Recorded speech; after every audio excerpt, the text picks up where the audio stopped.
all the people who are here. We have people from all over Australia, all over the world. Nice to see Sue from Cape Town.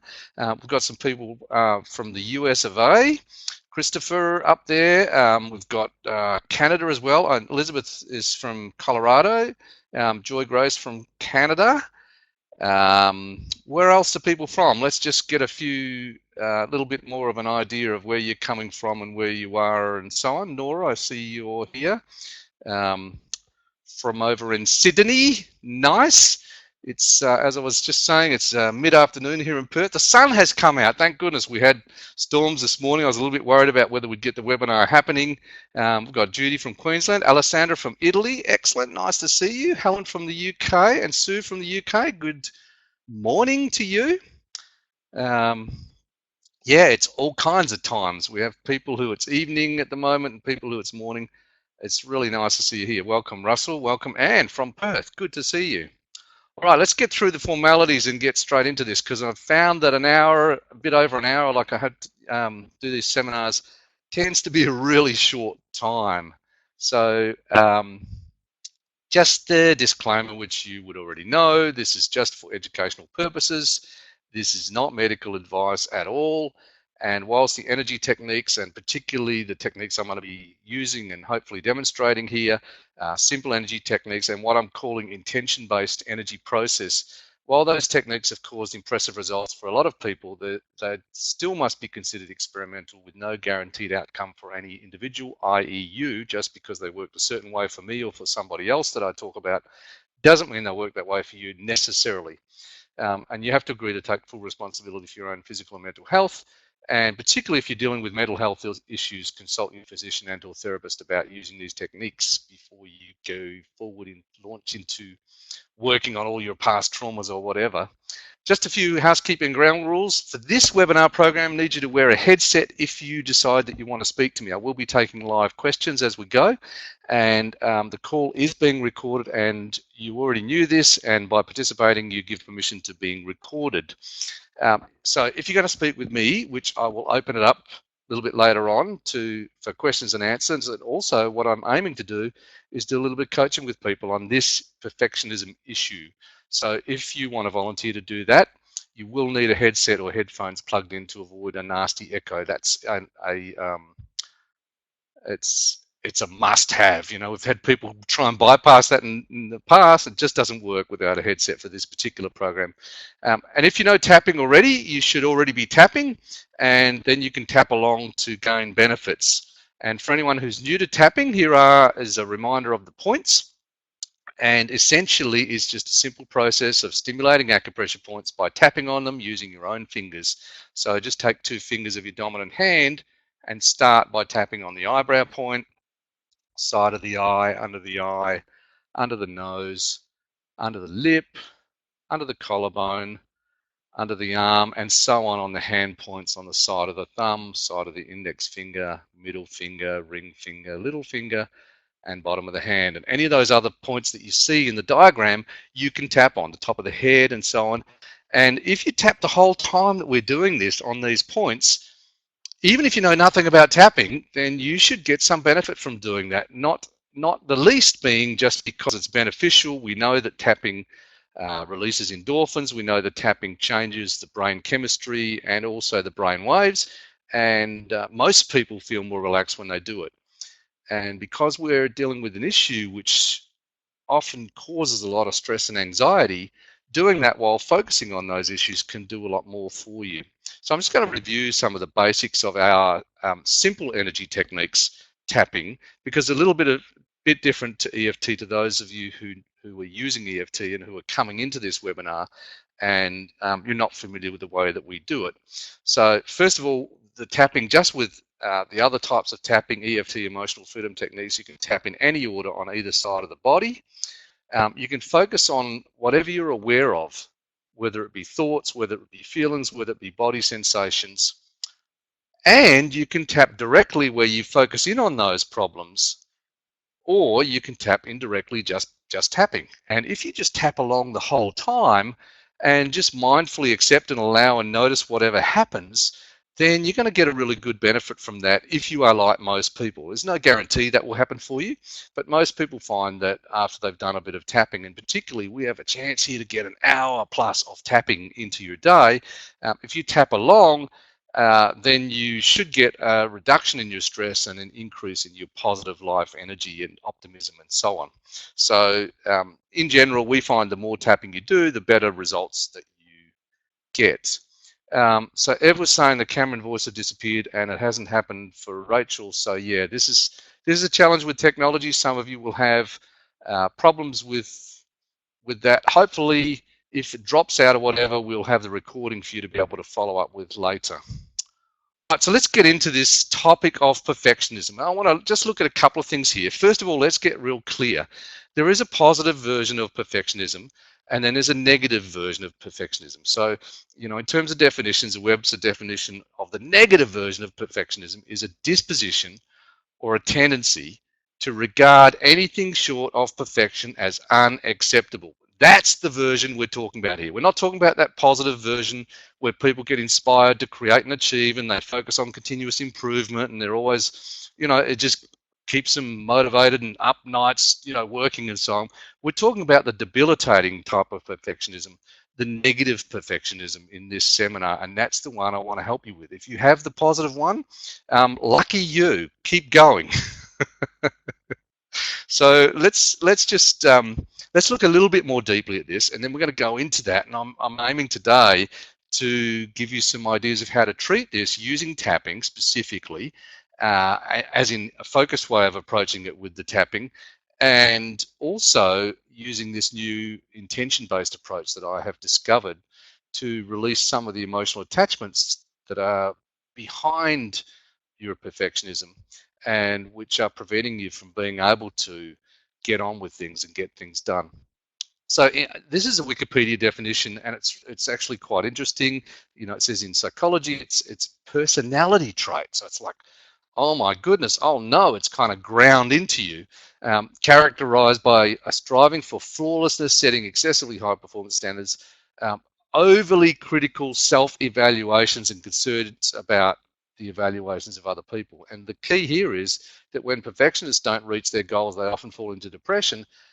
And that challenge with that is when you have impossible goals and you have standards that can never be met, then that is a recipe for depression and for despair. There's also a medical definition, which is just a little bit different. This is the one from Merriam-Webster. They say it's a disposition, again, to regard anything short of perfection as unacceptable, especially setting unrealistically demanding goals accompanied by, again, a disposition to regard failure to achieve them as unacceptable and a sign of personal worthlessness. So it's a fair bit of similarity with those. Now I want to look at a kind of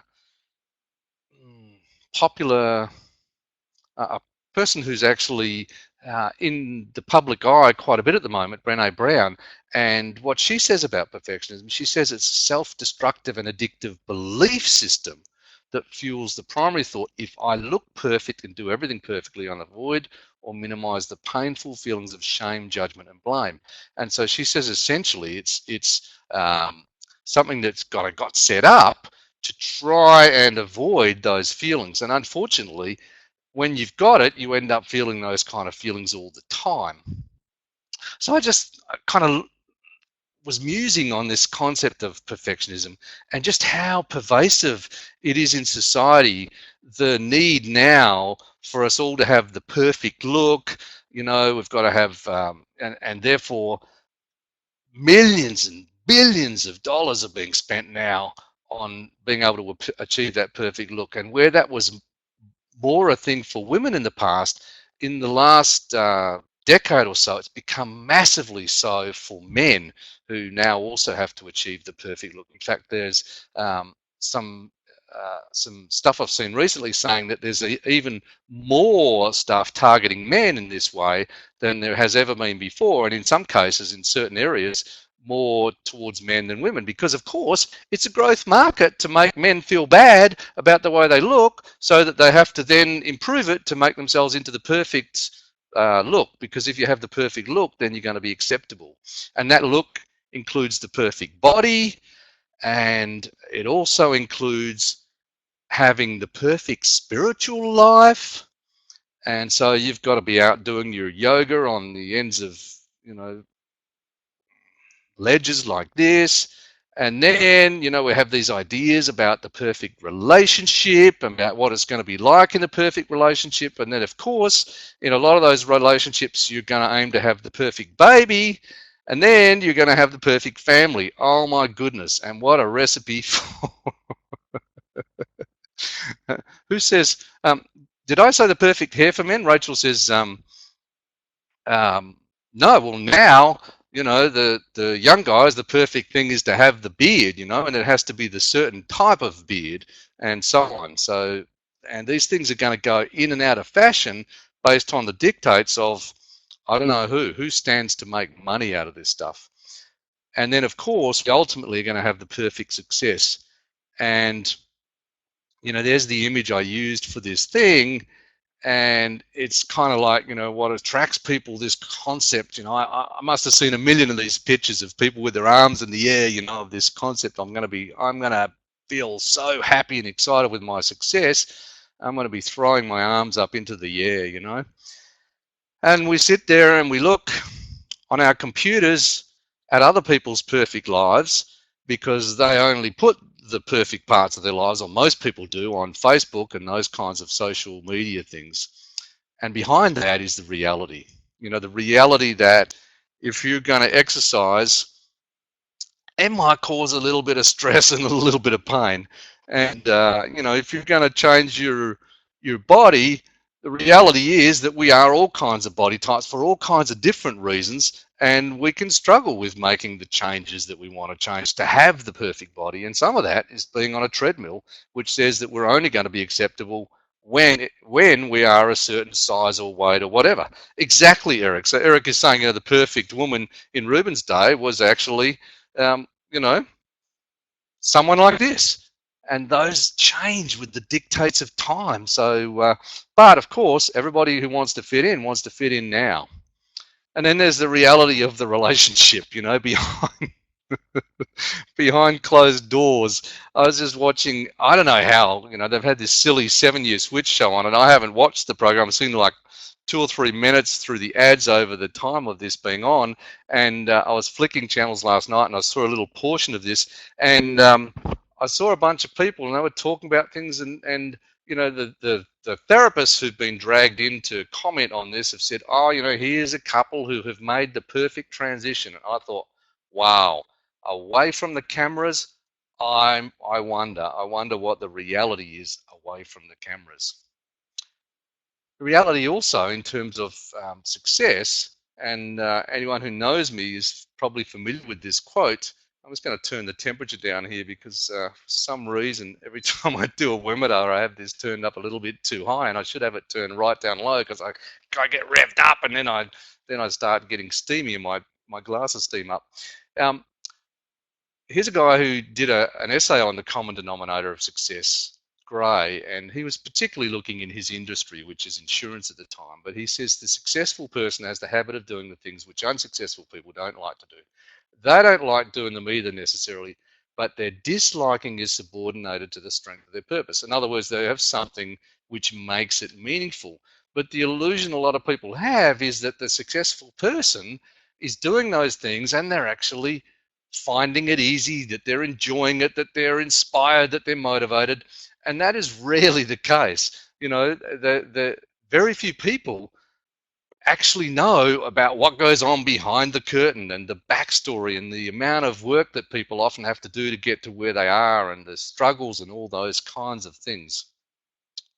Today, I also, you know, I subscribe to Alan Weiss's newsletter, and many of you will know I've referred to him as one of my mentors. And he just had something today on perfection, and he was particularly talking about how people will write to him about typos. You know, here's a guy who is super successful, and yet people will, if they pick up a few typos in his newsletters or in his books, they write to him specially about that. And he says, you know, this endless search for perfection is actually a detour that we take from the mission to create meaning in our lives. we'd rather focus on finding our flaws. In this case, he's saying finding other people's flaws than finding our own futures. And I think that's one of the challenges, is that the perfectionism thing can make you a nitpicker. It certainly did for me. Because I'm pretty good at spelling, I find it very difficult when there's misspellings everywhere. It's annoying to a perfectionist when you see people who are highly imperfect who are succeeding, and that's the key, really. The success goes to the perfectionists. It's the perfectionists among us, the ones who have the highest standards in some ways, who actually are doing the least. And I count myself in that group, because I certainly, in many, many cases, have not gone forward simply because of perfectionism. And Tony Robbins says perfection is actually really a ridiculously low standard, because you can never achieve it, so you don't even bother. A lot of people end up giving up before they even try, because the standard they should be is so far away from where they are, there isn't really any point. And all they're going to do is suffer. So they may as well suffer the defeat of not trying rather than the defeat of going out there and having a guaranteed defeat. And some of you know about Stephen Pressfield, who wrote the book The War of Art. He actually says that really, when you put your art out there, when you put your work out, when you put your creations out into the world, the chances of failure are actually quite high. But he says nothing is as empowering and validating as real world feedback, even if it's for failure. And I say that to my clients. We count the cost of something. If I fail, this is going to be the cost, but we don't count the greater cost of not trying. And also, we don't look at the other benefit of putting stuff out there, which is that when you have a go, you get a benefit in terms of your self-esteem and your own well-being. And so, yeah. Anyway, we're going to get to that other side and the solution side in a little while. At the moment, we're just kind of skipping through and looking at the territory of perfectionism.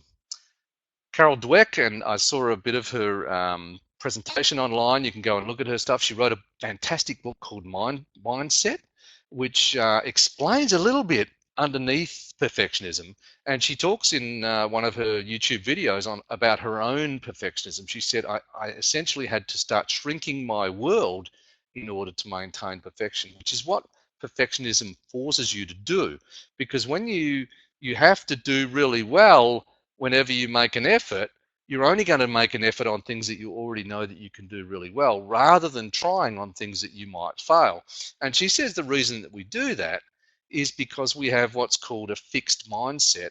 And the fixed mindset says that whatever our attributes are, they're fixed and they can't be changed. Now, this actually reminds me a little bit of some of those definitions of perfectionism, because they're saying it's a disposition, or it's a trait, which kind of implies, or a personality trait, which kind of implies you can't do much about it. And I rankle against those kind of things, because that means that, oh, well, there's nothing you can do, you just have to suffer. And in the fixed mindset, your intelligence and your potential is fixed, and however well you do is a definition of how good you are as a person. And in a growth mindset, whatever you don't know, you can learn it and you can develop it. It's because you can achieve it based on effort or by learning, whatever it is that you want to do. And the growth mindset is the one that we're after. Whereas the fixed mindset basically says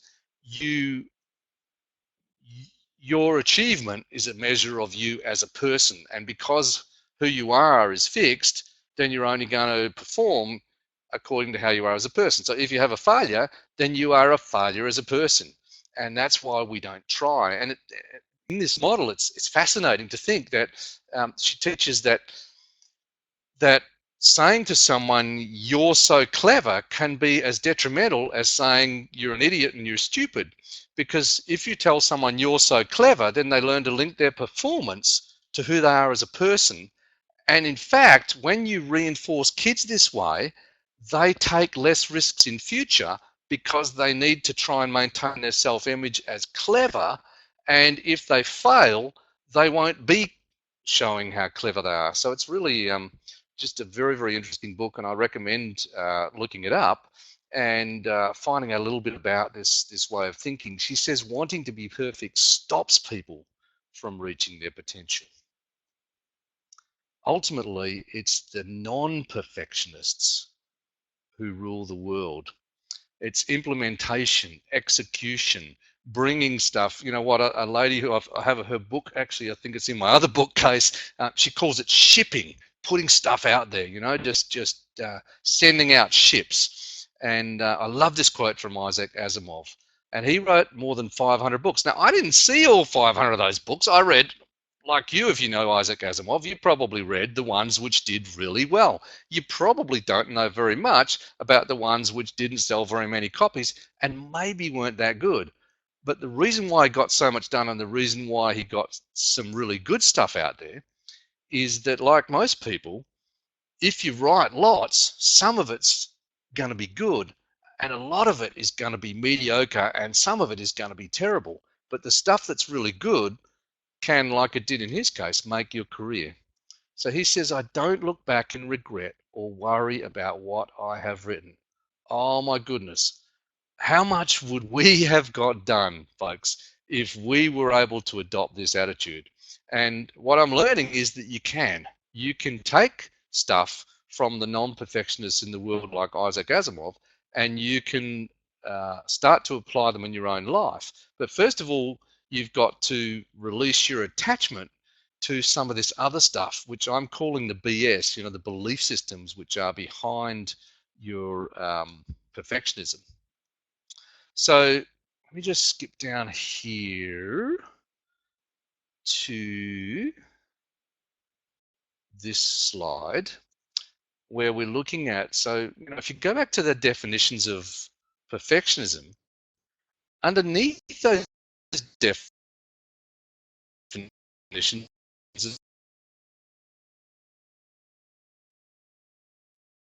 is what I'm calling BS, which is belief systems. So for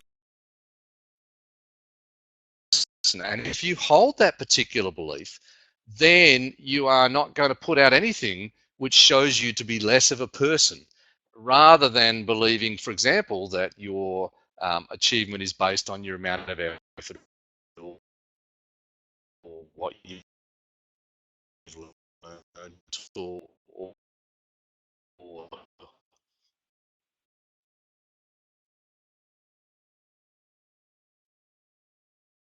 common negative belief is something like not good enough. You know, I'm not good enough. And the reality is that if you hold some of this BS belief systems, that you actually learn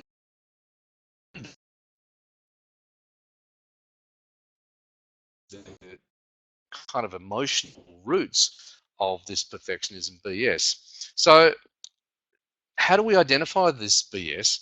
And then how do we use the tapping and how do we use the intention process to treat it? Well, that's where we're going now. So a couple of questions for you to consider. First of all, what is it that presents from having or doing or being, you know, having what success equals to you, doing what you would be doing if you were successful, or from actually being successful right now? And what needs to happen before you can do that, be that, or have that? What are those things for you? And ultimately, you know, how does your you know,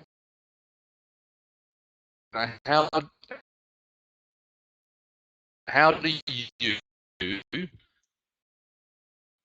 how does this thing called perfectionism affect you, or you think you should not be doing? Where do you feel that you sabotage your own efforts?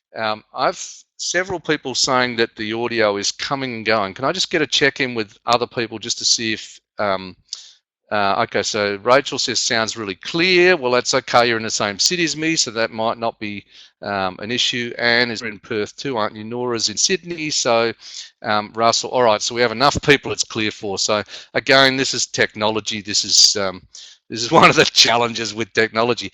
It isn't perfect. And so we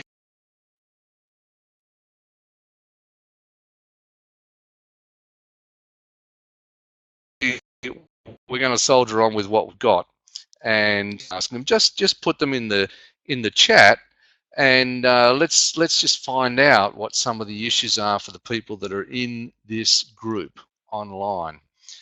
So let me see if I can change this around a little bit so that we can see a little bit more of the chat that's coming up. So Sue says, a European problem perhaps, our version of imperfectionism. I'm not sure exactly what you mean about that, Sue, so I'll get a bit more, ask you to clarify that a bit more. Let me just change the configuration of the room here so we can see a little bit more of the chat that's coming through. So what if we go to this one? I think it'll work. All right, how's that? Okay, so a little bit, and then I can see all the stuff that's coming through. So, okay, Rachel says, been putting off publishing my book on my own personality type. Yep, okay. And so the question is, you know, we could look at that a little bit further, but first of all, let's identify the things that are you're doing. Judy says, starting my own business. Yeah, the amount of people, you know, I have a couple of groups I've been working with. I call them MAD, making a difference groups. People who want to build businesses where they make a difference, or people who are making a difference and they want to make a big difference. And yeah, I'm. Oh, okay. So Pam says can't see the slides now. So by changing the settings so I can see more of this, you can't see the question. So I'm just going to go back to the other configuration. We'll try this one, and this you should be able to see the slides, but we still should have a larger chat there. Anita says fear of criticism. So if it's not perfect or the best, then it's not good enough. Yeah, that would have to be a definition of perfectionism right there. Anita says perfect, thank you. Elizabeth says I got the book published, but I'm terrified that someone will hate it. Oh, oh my goodness, yes, of course. And if it's going to suit some people, there are going to be some people that it doesn't suit at all. I'm going to show you, and you know, advertising for this webinar, some of you know that I recently finished a book that I've been working on for some time called 100% Yes, and I've just got a couple of versions of the cover that we've been looking at, and before we finish off, just, if I don't remember to do this, just from those examples, is I want to actually put it out there and see which one people respond to most. So Mistia says, I'm not sure if I'm saying your name right, Mistia. I get a good idea, but change to something else before I can implement the earlier one. Yeah, so this is actually a, you know, if you follow through and complete the suffer something, I imagine is behind that. Sue says, measure what is perfect against the masters of the arts. Oh yeah. Yep. How many times have I done that in the area of personal development? Looked at the people who are right up the top of the tree and then measured myself compared to where they are, and that is a recipe for depression as much as looking at people's Facebook feeds where they put the perfect parts of their lives and only show you the good stuff is a recipe for ongoing fear of missing out and feeling not so good. Nora says, if I start a private practice and don't get lots of clients, I'll be judged, and if my spelling and grammar are wrong, I will be judged. Yeah, interesting, Nora. If you I think you should subscribe to Alan Weiss's stuff, because Alan Weiss often, you know, every now and then he lets something through that hasn't been sent to the editor. And here's a guy who's highly successful, but he often makes spelling mistakes. And to me, that really, you know, I can look past that to the brilliance of the guy.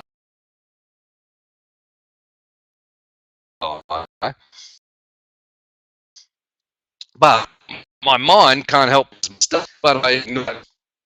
What? Let me just see if I can go back to his quote because I think it's particularly excellent. When we do that, we go away from our main mission, which is meaning and our future and what it is that we want to create and why we want to create that for.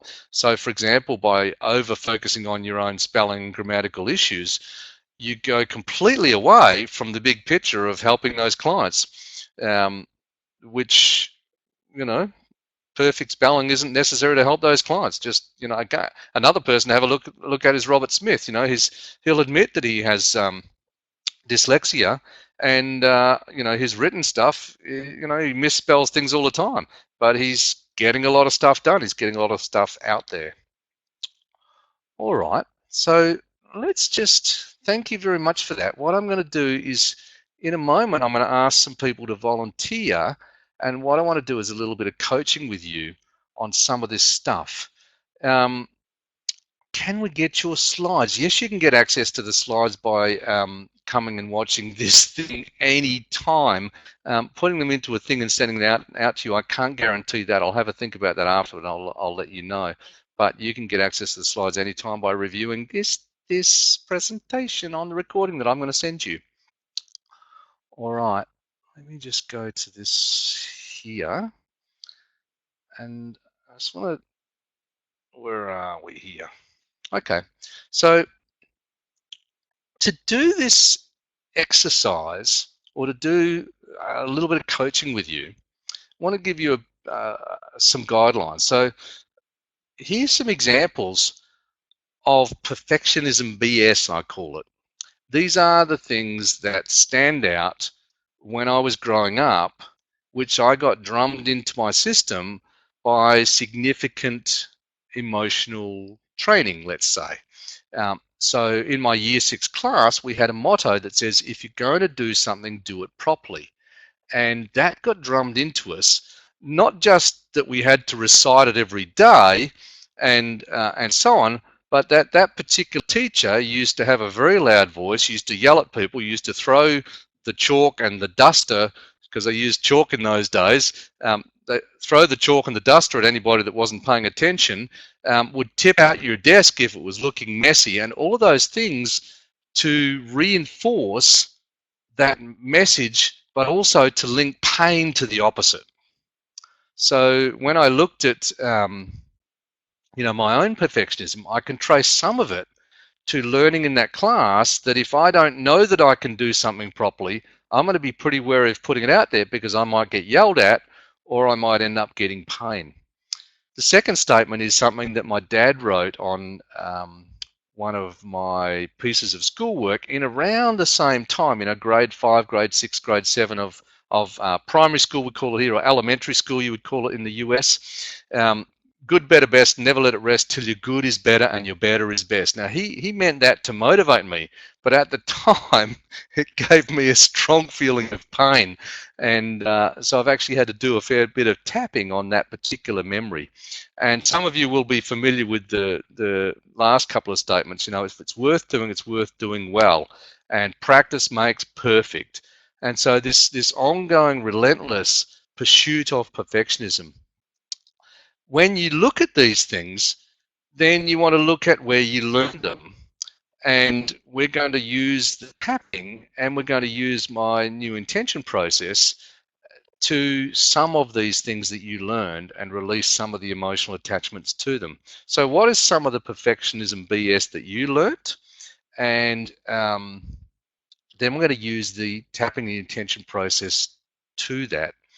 Now, I haven't actually introduced you to, for those of you who are totally new to me, to the intention process.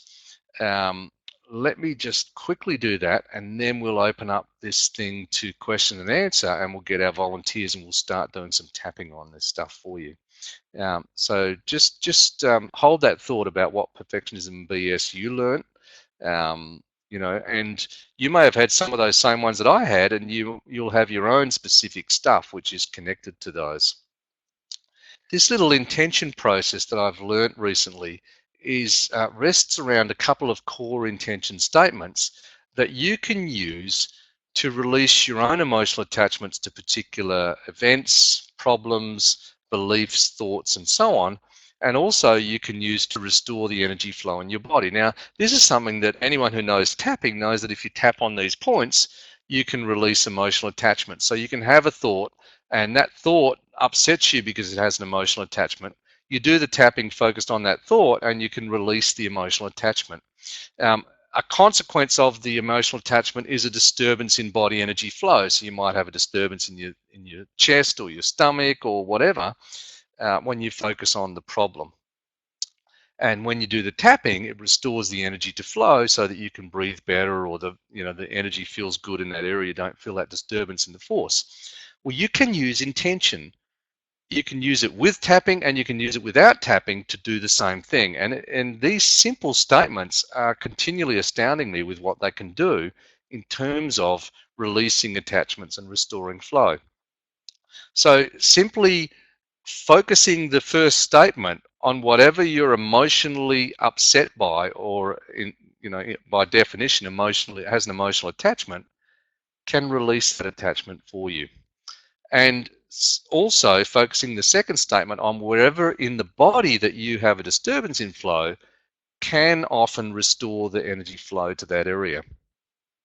Now, we'll say, we don't have time to do the whole instruction of this process here and give you all the distinctions, but the first one does the yeoman's work. It does more of the work, and the second one won't work as much as the first, because the disturbance in flow is caused often by the emotional attachment. So unless you've released enough of that, you won't get access to the system to restore the energy to flow.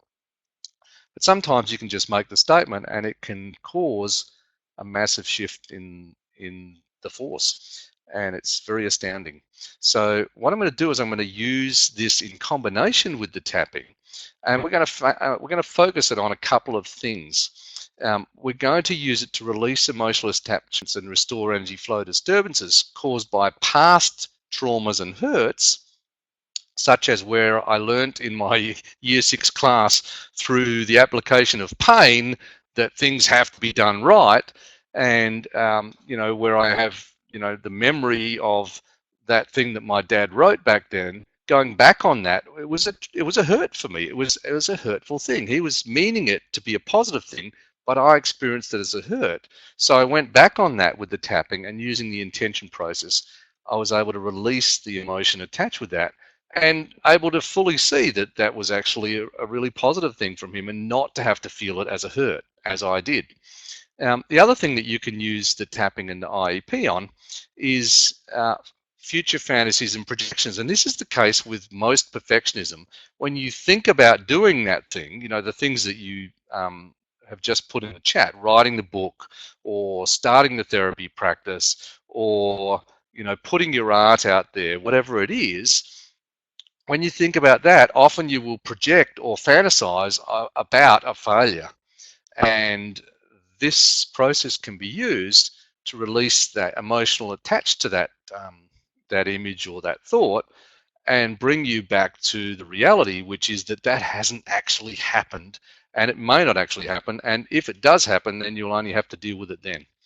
All right, so this is kind of groundwork. Let's go back to that question of, what is some of the perfectionism BS that you learnt when you were growing up? Was it some of this kind of thing? If you're going to do something, do it properly. Good, better, best. Never let it rest. If it's worth doing, it's worth doing well. Practice makes perfect. And then what we're going to do from that is we're going to look at where you learnt that, and we're going to apply the process to treating some of those past events. And this is something you can do for yourself after you go away. You can ask yourself, for each of these beliefs, where did I learn this? Excuse me, been talking too much here without stopping.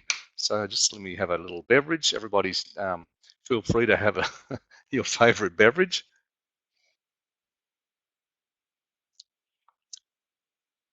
Where did I learn this? Who taught me this? Where did I first learn this? And if you have a negative feeling or disturbance in the force, where have I felt this feeling before? And then you can go back on those past events and you can treat them.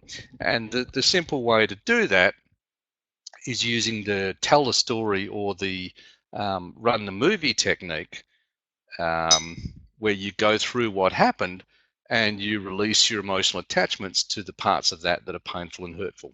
So having said that, now let's see if we can change this to Q&A mode. And let me just change the slide to show you how to ask a question for those of you who want to join in the Q&A.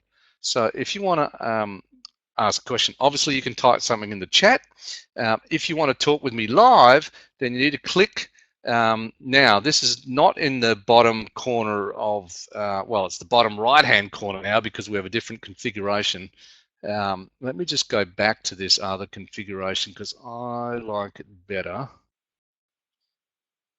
and makes it easier for me to refer to it this way. So bottom left-hand corner of the attendee list, you'll see a little smiley face there. You can click and then up will come a bunch of options, and one of those is to raise hand. If you want to raise your hand to ask me a question, then do that and I will give voice to you, and then you will then receive on your computer something like this. You've been chosen to ask a question. Do you want to ask your question now? You say yes, and then you'll get this thing that where you have to allow camera and microphone access. So hey, if you have anxiety about asking a question, maybe we should do a little bit of tapping for that. So just tap along and just focus on the thought, my question's not going to be good enough. I don't want to look stupid by asking a question. I'm going to get found out as a dumb person. Whatever else might be stopping you from coming forward and answering a question. So let's get some answers, as they say. All right, so Sue says, my father always said you have to be better than your parents. Had learning problems and a different way of thinking, so could never be better than him. Besides that, parents, teachers, etc., always right. Very confusing, so always wrong. Yeah, okay. Especially when you're a child, you're disempowered, and they seem so godlike at the time. So how can you possibly be better than them? He's really talking about in the future rather than now. So yeah, makes it an unattainable ideal. Okay, someone else? Or tell us more, or maybe volunteer and let's see if if you come through. I haven't got anybody who's been daring to speak up. You don't have to be seen on the video, by the way. You can just give access to your microphone and ask a question out loud. Okay, I've got Rachel typing something. It's nice to hear from someone. Otherwise, I'll be just talking to myself here. And we've got Rachel and Anita typing. So we'll just see what comes through here. Meantime, I hope you're tapping. And anyone who doesn't know the finger tapping, you can use the thumb to tap on the side of each finger. And that tapping will get in and help you to tune and tone your energy system and to bring down any of that anxiety that may be preventing you from putting something out there that isn't perfect. And of course, by definition, it's not going to be perfect because it can't be perfect. Rachel says, my mother came into a room when I was trying to play the piano and said, haven't you anything better to do with your time? Whoa. Oh, man. That kind of hits me right in the heart, Rachel. So I don't know where it gets you, but I hope you're tapping right now, because even just bringing that up, a memory like that can have a lot of strong emotion associated with it. And the starting point, if you do have the feeling, is just to put your attention on the feeling and tap. And you can also focus the intention process on that and just say, look, if you had, like I had a chest reaction to that. So I'm just going to say, I restore the right energy flow to my chest, and I'll just tap and I'll just notice what that does. And yeah, just opens up my breathing a little bit. There's a little bit more, so there might be more to do. And if there's a thought instead of a feeling, you can focus the other statement on that thought. You can say, I release all my emotional attachments to X. So if it's simply the incident itself, you can say, I release all my emotional attachments to this experience. And then you can go from that global use of the process to the specific things about it that you reacted to. So Sue says, I feel I have to know everything about a subject before I can offer an opinion. Yeah, so how would you apply it to this? You would say, I release all my emotional attachments to, I have to know everything about a subject before I can offer an opinion. And then you would let that land and see what happens and see where it goes next. Um, Evelyn says, my mother told me I look good when I sleep. I sleep a lot. Oh my gosh, so you got rewarded for sleeping. So you could say I release all my emotional attachments to sleeping, or I release all my emotional attachments to I look good when I'm sleeping, or you can just bring that memory to mind and you can apply the process to that and see how it comes. I see, Anita, you've actually given voice, so I'm going to just let you come through. You said how to come the feeling of to be perfect, otherwise you are not loved. Well, I think that's what's behind a lot of this striving for perfection, and the perfectionism often is drilled into us by our significant others, and we have the idea that if we can somehow be perfect, we can satisfy them, but they cannot be satisfied, and so we are therefore not deserving of their love, and so on. So I've actually just clicked to give voice to you, Anita, and if you get those little things appearing on your computer, hopefully you will click to say yes, and then click to give permission for your microphone access, and then you and I can have a chat, and maybe we can do a little bit of coaching on this in the little bit of time that we have left. Alessandra says, I feel stupid and ashamed to speak English and other foreign languages. Oh my goodness, I see this so often when I travel.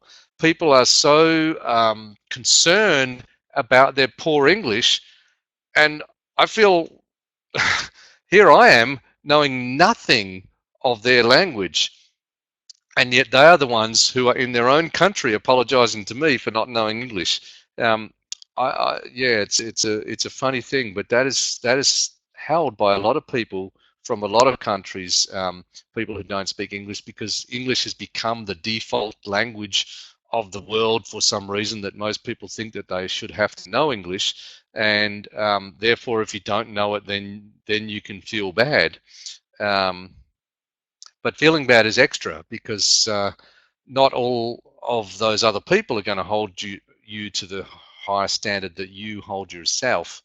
I remember David Lake, he often knew a little bit of other languages, and he would often say to me, when he listened to the little children speak, he says, I'm about at their level, I can understand them and they can understand me. But he never felt bad about that fact. So it's interesting in this case why the feeling bad is extra. Where did you learn that you are stupid or that you deserve to be shamed for not knowing English or for not knowing other foreign languages? Because I've gone a long way around the world without knowing very much of other languages, and it's fantastic to be able to have others translate. And other people now get by with various translation devices and so on. So Anita hasn't managed to come through yet, so I'm just going to try this, Anita. I'm going to take voice back, and then I'll try, if you can just try again clicking on putting your hand up, and we'll see if it comes through this time and you can find it on your computer. Um, sometimes people with different devices, it comes through in different ways, and so maybe if you just click through again and we'll see what happens. So Nita says her problem is how to overcome the feeling to be perfect, otherwise you are not loved. So how would you apply tapping and the intention process to this problem? Well, the starting point is to apply it to whatever you're aware of. So if you said the feeling to be perfect, otherwise you're not loved. This is a belief. So in other words, and you can say it however you think it, or however you're aware of it. So it could be simply focusing on the belief as it is there. I need to be perfect, otherwise I'm not loved. So you say, I release all my emotional attachments to, I need to be perfect, otherwise I'm not loved. Or you could say, I release all my emotional attachments to the belief that I need to be perfect, otherwise I'm not loved. But I don't think you need to put in the words the belief. Just state the belief as you think it or as it occurs to you, and apply the intention process to it. All right, so Anita, maybe you can let us know in the chat what's happening with you, because I'm still not seeing your thing coming through, and I don't have anyone else volunteering, so I'm still reliant on what's coming through in the chat for everybody. And I'm just hoping we will. Oh, who's that? Anita, guess what? Yes, do you hear me? You started tapping. I suddenly heard your typewriter going. All right. All right. This is a You very have confusing thing here. you have success. Okay. So where are you from? From Germany. Excellent. Okay. Well, of course, in Germany there are plenty more people with high standards. With high standards? Very high standards. Yes. What do you mean with high standards? I just think it's a characteristic of people in Germany. They learn that you have to meet a certain standard. It's in Ah, a lot of yes. cultures, but it's very, very strong in Germany. And there's a great pain associated with not measuring up and not meeting the standard. Yes, that's it. Yes, My friend gave me that's a true. book on understanding. It was a xenophobe's guide to understanding Germans, and it very much helped me because I used to come to Germany. I was be very afraid of the official-looking soldiers and officials until I read that a lot of them behind the facade is a person who is very worried about not measuring up and not looking official enough. And it's Yes, funny. that's true. We Germans are worried about everything. Exactly. But to the outside observer, it doesn't look like that. And this is the problem with a Ah, lot of perfectionism issues, is that you look at other people and you see them a certain way, and the person behind the facade is not thinking or feeling that way at all. All right, so we have a sorry, my phone is ringing. Sorry, I have to make it switch him off. off. All right, so while you're turning Sorry, that, I can't no, stop it. It will stop. Okay. Now I have it. Okay. So here I am. okay, so just before we go on, got Misty has said, my father always told me I was never able to play an instrument. After 50 plus years, I made a public commitment to do it. Then I had a dream that I was in an exploding volcano and my body was being raked inside and out over the coals. Oh my gosh. It was very painful even after I woke up. A few days later, it seemed to lessen a bit. And she says, I forgot to tap then, and she's tapping now. Yeah, I immediately would say when you have something like that, start tapping on the feelings, because those feelings of that dream are obviously linked to that issue and symbolically representing parts of that issue for you. So you can do tapping on dreams and you can apply the intention process on dreams. All right, so Anita, back to you. We've got no more disturbances, hopefully. Sorry for that. That's all right. While we're doing this, I'll actually turn off my phone in case it rings while we're here, because I remember to turn everything else off, but I'll just make sure that my phone isn't going to ring and disturb us as well. Um, all right, so tell me your issue. How are you aware of it right now? What's the problem right now for you about this? I'm building up a business as a coach, Okay. and I'm afraid of not being perfect enough. And Yep. so and when I'm not successful with getting clients, I think I should have been more perfect. And if I'm perfect, the clients will love me. Excellent. Okay. All right. Are you tapping right now? Okay. Yeah. You want to be tapping the whole time, because even while you're thinking about what to say, your problem is in the background, and the tapping will get into that problem. And regardless of what happens, the fact that you've brought it up now means that it's kind of tuned into your system. And so doing a lot of tapping over the next 24 hours will really be helpful. And I recommend that to everyone else who's listening. And please tap along while we're talking right now, because some of these issues will resonate. Mostly our perfectionism comes up as an issue when we set ourselves a goal, when we decide we're going to do something and then we feel held back by that need to be perfect. And so you said you get the feeling I'm not perfect enough. Um, Here's something fascinating. I just saw they did a research study the other day, and they found that the most effective therapists are the ones who have high levels of self-doubt. Okay. Yeah. In fact, people with higher levels of self-doubt were did better than people with lower levels of self-doubt. And the people who were more confident didn't actually tend to be as effective as therapists as those who had the self-doubt. Fascinating study. But they actually found that the people who did best also had high levels of self-compassion. And this might be something that you've got a little bit of a problem with. Yes. Because I'm sensing that you don't just have the problem, you're angry at yourself for having the problem. Yeah. Yeah. That's it. Okay. So, I'm angry and about myself. yeah, but you can even be angry at your need to be perfect. Mm-hmm. Okay, so that anger at yourself needs to be treated before you treat the issue underneath it. Because when we have a problem, we have the problem, and then we have our reaction to the problem, and the reaction to the problem can be bigger than the problem itself, and it also holds the problem down inside us. So just say, just tap and just say, I release all my emotional attachments. I will resolve my emotional attachments. Just say, I release all my emotional attachments I release all my emotional attachments. to I shouldn't have this problem.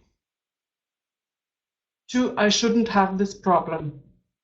Okay.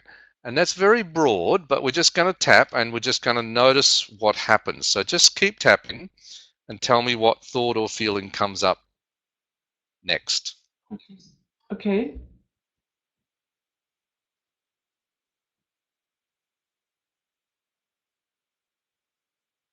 I think that I'm old enough and I should have these problems. Okay.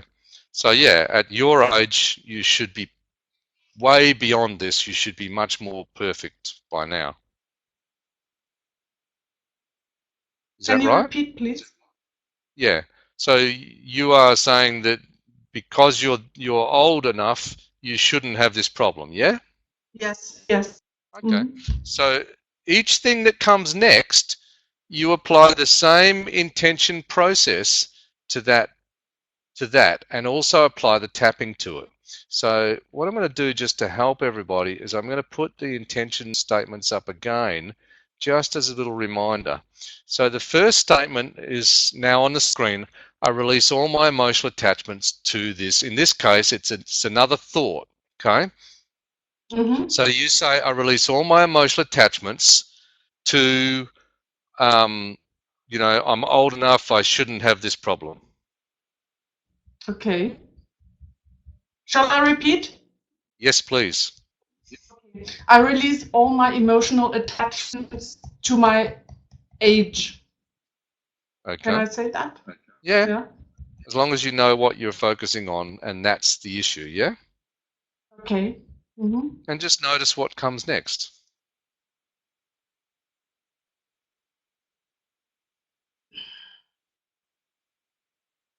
Hmm. Don't know. Is it the thought I don't know, or is there nothing much happening? Nothing much happening. Okay. So what I want you to do is I want you to go back to the thing that you want to do, what your intention is, what it is that you want to create. You want to have your Yes. business or whatever. Think about Yeah. having that business and just see if there's anything comes up that's stopping you. Yes. Okay, and what is the what comes up? Uh, Big I, sigh. I, I fear of following an illusion that I'm not good enough to do that, although I know that I'm good enough to do that. It's Ah, quite complicated. okay, so this It's is normal. complicated. You have both Okay. positive and negative fighting each other Yeah. at the same time. And this is very, Yes. very common. But what's started to happen now is that you are, because we are releasing some of the emotional attachments to the negative, the other side is starting to rise up. Okay? But we're going to Okay. apply the tapping and the intention statements to the negative, because the tapping Okay. and the intention process works on the negative. Um, these statements are not positive affirmations. They're actually to release emotional attachments. It's very important that you apply them to the negative. So, so you just say this word: I release all my emotional attachments I release of all my emotional attachments to the fear of following an illusion to the fear of following an illusion and not being good enough. and not being good enough. And just keep tapping now and notice where that goes next.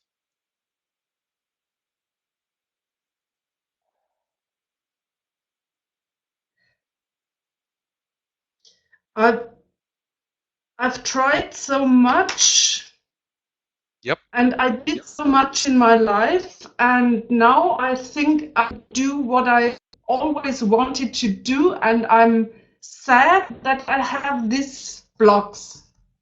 Okay.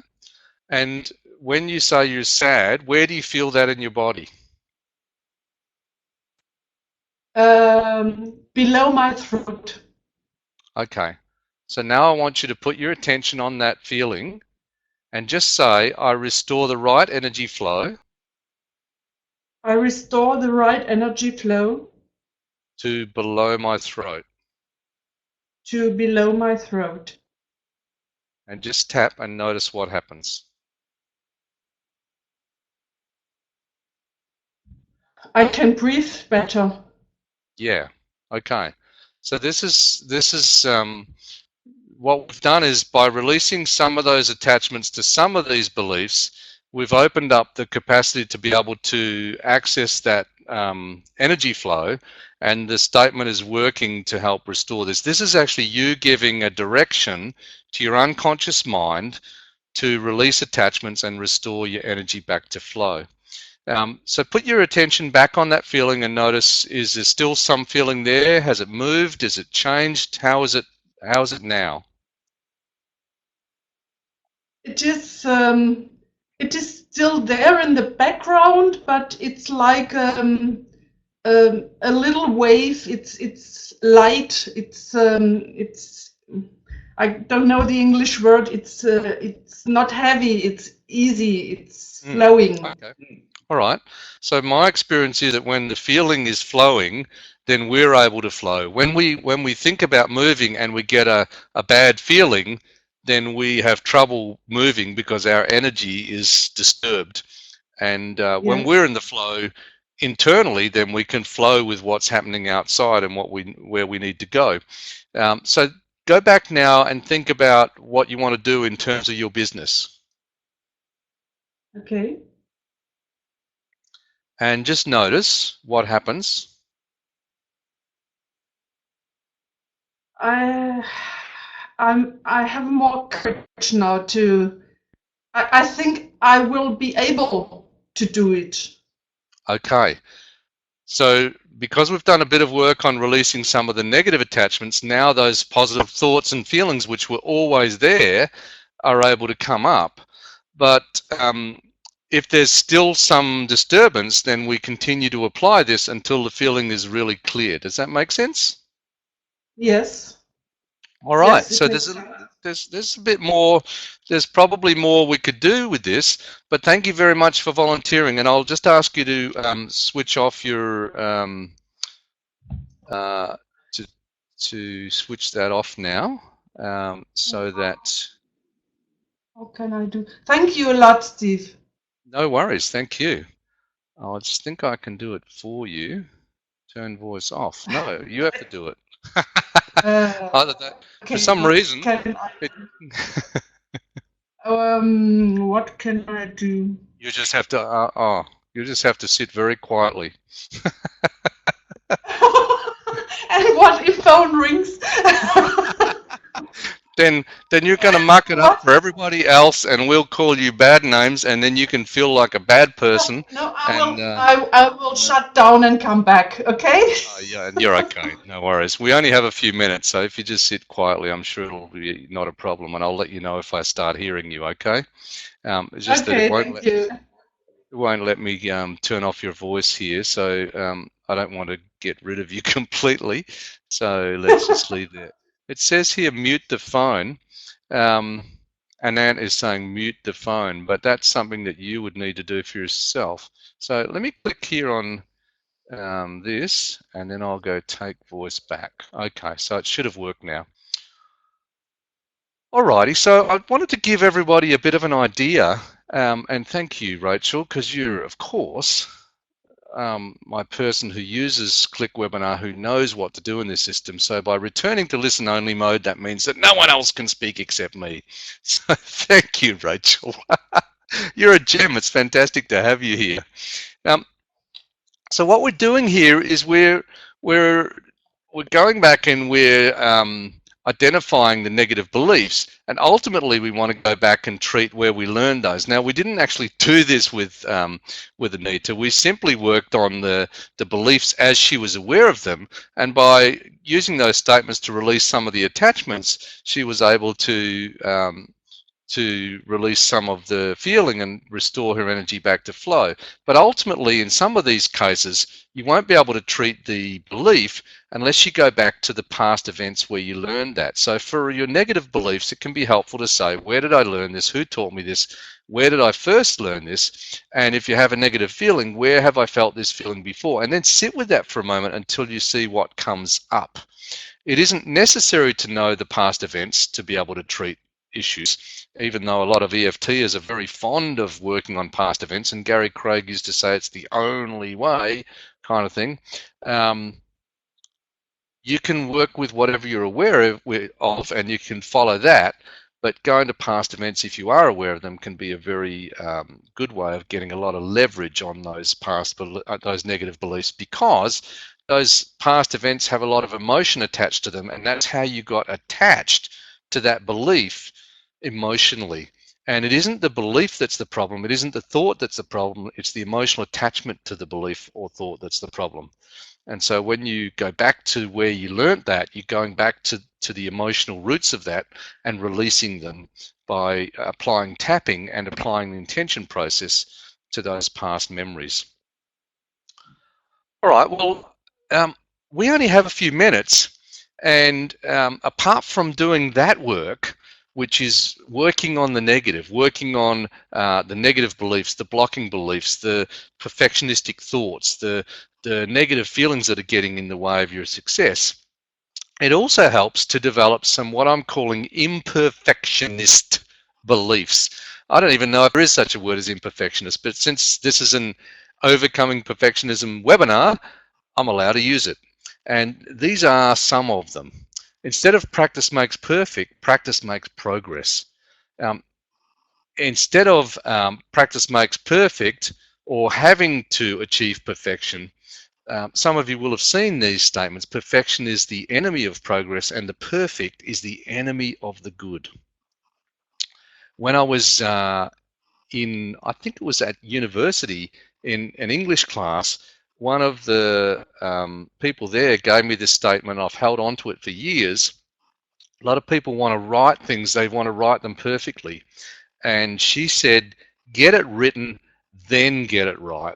And that allows you to put out your first draft and to get something on the page. And the same basic concept can apply to any creative act. And ultimately, every masterpiece has a flaw. My personal favorite is Success, Not Perfection. This is one that I got from Alan Weiss. And, I have, let me see if I can show you this. I have this little post-it note. In fact, it's lost all of its sticky and it just floats around my desk. And every now and then I pick it up and it reminds me that we're after success, not perfection. And if you're after perfection, you won't put anything out there. And what I learned from studying with Alan, he says if it's 80% ready to go, you should put it out there, because the effort that you spend on taking it from higher to 80% to try and make it 85 or 90 is indiscernible to the end user. Now, we're not talking about building rockets here or building planes where safety is essential. We're talking about you know putting out your piece of artwork or putting out your book or creating your business, and there's no such thing as 100% perfect in those cases. And so if you are a perfectionist, it's really, really helpful to use this 80% standard. I certainly have produced a lot more work by saying, okay, is it 80% good to go? Because if it is, it needs to be out there. Anything more is just holding back and stopping it from being able to be released. And if anybody here has worked with me, you'll know that I love this particular saying. I can't remember who told me this first, but it's really a gem, and I go back to it time and time again. If it's worth doing, it's worth doing badly at first, because everything you do well, you have to be willing to do badly. And the challenge is, of course, we don't want to give ourselves permission to fail or to give ourselves permission to not be good at something. And I learned this personally. I'm crediting Alan Weiss with a lot, and I certainly have learned some great things with him. But I remember an incident where I went to do some personal coaching with him as part of a program that I was attending. And I said, well, it's incredible. I can speak to 500 people, but when I approach certain CEOs, I get really anxious. And he said, of course, they're completely different skills. And it never occurred to me that they're completely different skills, and one of them I've done a lot of, so therefore I have every right to be good at it and to be confident, and the other one I haven't done a lot of, or I hadn't at that time, and therefore I have every right to not be so confident in that, so therefore I can give myself permission to learn from where I am and to be able to do that badly so that I could learn to do it well. And if I do as much of that as I have presenting to groups and so on, my goodness, then I'm going to be fantastic at it. And since that time, I've been able to get over a lot of blocks to being able to approach a lot of CEOs, and a lot of them become my very best friends. And it's fantastic to use one of these kind of things to help you pass that initial block. Of course, you want to do your remedial work of tapping and applying the intention statements to release attachments to whatever's blocking you. And as you go to approach the task, or as you go to build your business or put your book out there, or promote your book, if you've already got your book written, whatever it is, then you're going to need to do a lot more tapping on all the next bits that come up. But also you can have these things which you can use, like I do, just to remind yourself to go for success, not for perfection, and to be willing to do things badly now in order to do them better. In relationship to my book, and this is where I'm at now, I've actually finally finished writing the 100% Yes book, and also that's now been off and been edited, and we're looking like publishing end of August. We're not 100% sure whether it will be August or September. A few things have to yet be worked out, but it's going to be published later this year. And what helped get that over the line was I got a writing coach, and I was talking to her about the book, and about how it needed to be a certain level of worthiness. And she said to me, she said, how attached are you to the book being worthy? And I realized, oh my gosh, I have a strong emotional attachment to worthiness. And so in that instant, I applied my own process, and I said, I release all my emotional attachments to this book being worthy. And the floodgates were released, and I basically finished the book very quickly after that. When you find the right target for the releasing statement, that can be really powerful. So here's where we're at, and I just want to show you this. I know that some of you are going to be have different reactions to this. This is a couple of the current two versions of the cover that we're looking at the moment. The graphic designer sent me an original one. It had a beautiful picture of a woman with her arms in the air and stuff like that. And I said, I don't want that. You know, we had a book like that, Enjoy Emotional Freedom. I don't want the cliche. I want the words. I want it to be plain. This is what I want. I want 100% yes to be the main thing. And so these are the couple of ideas for the cover at the moment. Fairly plain, but really strong. And I'm interested in what you think and what you like and who likes what more. I guess that's you, Anita. How's that, Rachel? I switched to listen only mode, and yet Anita's phone still came through. So I'm interested in your feedback on what you like of these. Of course, some of you may not like them at all, and I want this book to be one which is available to men, whereas our previous book was very female in its focus. And so that's one of the reasons why I'm going for a more plain book. So thank you very much, by the way, for people who are giving feedback. There will also ultimately there'll be an endorsement on this, and there might be a little bit of tweaking that happens. But these are kind of 2 out of the 20 that we've looked at that Louise and I are feeling pretty good about at the moment. So thank you so much. I'm going to go back over this and have another look at all these ones that are coming through. It seems a little bit fairly even at the moment between ones on the left and ones on the right from people coming through. Isn't that really interesting? Yeah, thanks, Rachel. Not sure you need so many subtitles. Yeah, in essence, though, this is telling you what the book does, and it's a 3-step process of releasing your resistance, aligning with your values, and going for your goals. So, yeah, Russell, yeah, thank you. Great to have all of your feedback, and thank you so much for being with me on this webinar. I hope that you've picked up some things that will help you on your progress as you go. And I hope that you continue to enjoy the ride in your life, wherever you go and whatever you do. And let me finish by just saying a big thank you very much for particularly being able to join me live. I really appreciate that. And thank you to Anita for volunteering. And thanks for everybody who's put some of your own stuff out there in the chat, and also for all your comments and stuff, and for your ongoing support. I'd love to get some feedback from you if you're willing to write to us, admin@eftdownunder.com, or reply to the email that we sent out to you, and so on. Love to hear how you use this, and wish you well as you go, and go for it. And yeah, let's go for imperfection. All right, let's switch off this recording. Ciao for now.